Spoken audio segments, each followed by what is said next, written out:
We are back again, baby, and we are making sales. Come on. So last week's video we talked about the hook test, trialing a new approach. It has worked wonders. This is the first time I've actually thought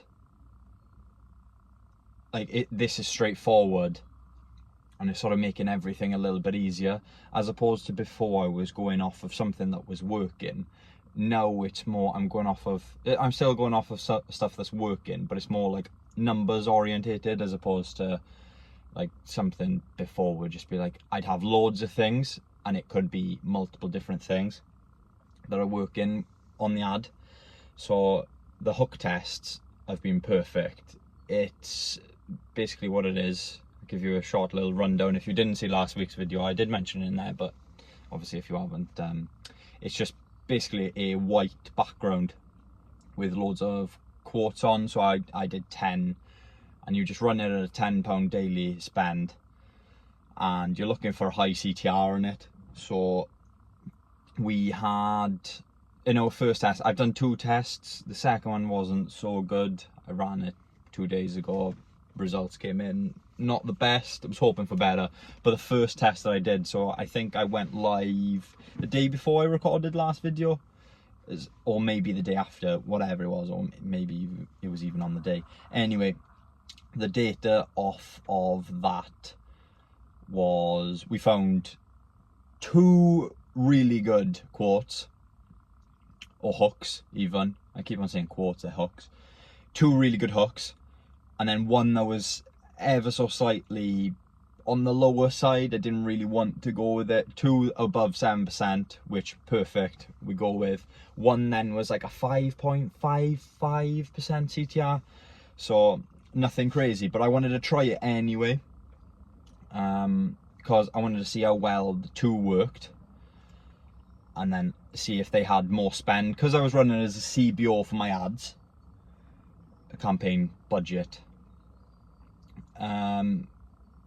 Because I was running a CBO, I wanted to find out if them hooks actually like favorited spend. So we found that out anyway. The one that had a 5.5% had like something ridiculous, like £6 spent, whereas the other ones were spending like 40 plus, 50 plus. So no, I was really chuffed with that. I managed to get a sale then, second day into the ads live. Yeah, second day in. I tweaked a few things on the first day. The primary text and the ad copy itself was just a little bit everywhere. It didn't really match anything, so I had to look at that, and I just thought, how can I tweak it? Them ads then, because it got the sale, it's sort of like it favorited it a little bit too much and started spending a little bit too much money for my liking. I know obviously Facebook know better in that sense, but it was running all the spend to that, and I didn't want that. The main hook, I probably should have left it on, but I didn't. I wanted to take it off. It was spending way too much money. But then the third day then came around, after I had seen that all the spend had gone to one singular ad. I created 3 new ads. So I trialed 5 ad runs before. They were just all different, like images, different copy, different hooks, and didn't really find that much out off of that. But what I did find was CTR for the images ads itself. So I went off then, again, looked at the data. So I used the top performing hook with the top performing ad image. I then went live with that then. It's Wednesday as I'm recording this. I went live with that on Saturday.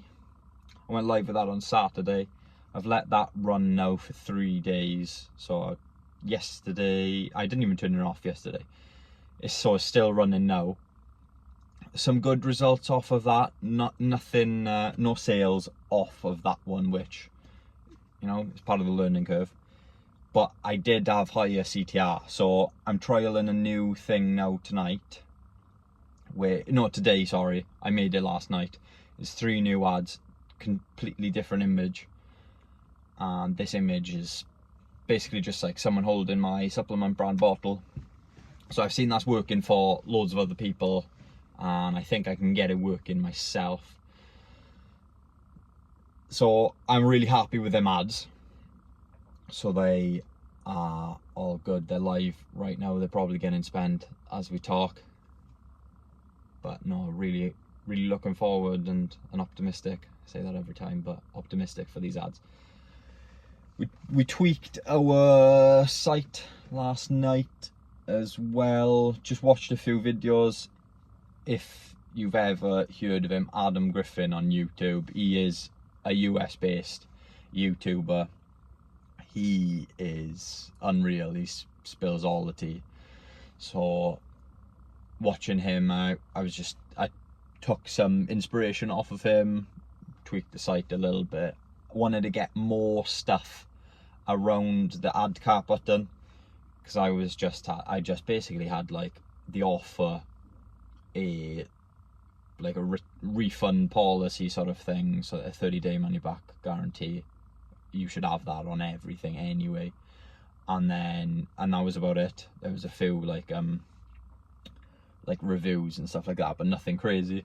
So then yesterday, I tweaked that. I added some FOMO buttons, added like how many things are in stock, how many bottles are in stock, added some testimonials as well that you can swipe through, put 3 of them at the top, mainly targeted towards my hooks as well. So there was because I'm a focus supplement, there was one targeting distractions, one targeting ADHD, and then one targeting procrastination. So yeah, my target audience is basically remote workers. I think I have mentioned that before, but just in case you're wondering why I've gone focus supplement, it's targeting remote workers, entrepreneurs, all that stuff.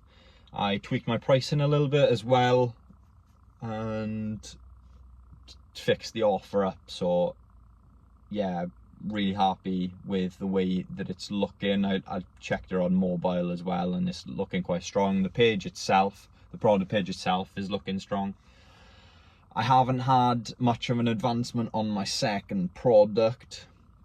I think I'm still going to go with the stress relief sort of thing, because I can tie them both together.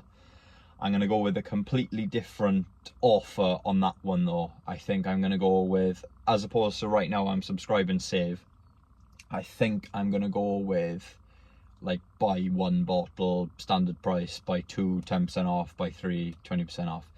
I think I'm going to go with that, and maybe integrate a free gift, because I used free gifts on the previous sites, and they sort of get conversion. They increase your conversion rate. So I think I'm going to have a look for something like that. But yeah, on to the last and final point that I wanted to talk about was my second hook test. So my first one, great, worked perfectly, really happy with it. My second one, not so much. So I started running this on Sunday, maybe Saturday as well. No, I'm pretty sure it was Sunday. I've given it 3 days to spend, and nothing really's come out of it. It's kind of bumming. One ad, the best performing hook is like a 5% CTR, and obviously previously I used a 5.55% one, and it didn't even favorite spend, so I'm not gonna go with that. So I'm just gonna completely scratch that off now today and get some more hooks up and running to find out basically what I can use. So that is the next step for this foreseeable week. Hopefully next time I talk to you there's been even more sales, which would be lovely. But it was so nice, such a nice feeling waking up to that sale. Wasn't a subscription though, so Kinda gutted, kinda not. I'm still banking on my first subscription. I want that to come in. But other than that, really, really productive week, really happy. Changed loads of things. And yeah, optimistic for the future, man. That said, linked in the description is going to be the guy that I work with's YouTube channel, because he also does the same thing as me, this whole like journaling thing, basically mainly proof for the future, so people can look back on these videos and see what it was like, because you know I'm down right now, down bad, a lot of money down, but it's all about learning. So yeah, basically this is why we started this challenge, this journey, not so much challenge, but journey. It's still new, so it's kind of like awkward in a way, but I think I'm getting there. But yeah, so his channel will be linked down in the description, and then also then underneath that or above it, whichever way I decide to put it, there's a link for a Discord group. It is mine and Connor's Discord group. We decided to create it because we know that this journey is really lonely for a lot of other entrepreneurs as well. So we just want people to come in, share ideas, share information, and see if we can take each other to the next level. It's also really good having someone to work with as well. We're always in the calls in there, so feel free to join. It's always really good to work with someone. It just keeps you on track, keeps you locked in and dialed, because there's so many distractions out there, and just being able to talk to someone sort of keeps you in loop. So that will be down in the description. Hopefully we see some faces soon. That said, that's the end of the video. Hope you've taken away a few things from today. This has been a little bit of a longer one, a little bit more valuable information, especially to do with the brand today, so happy with that. That has been it for this video. Catch you all soon. Later.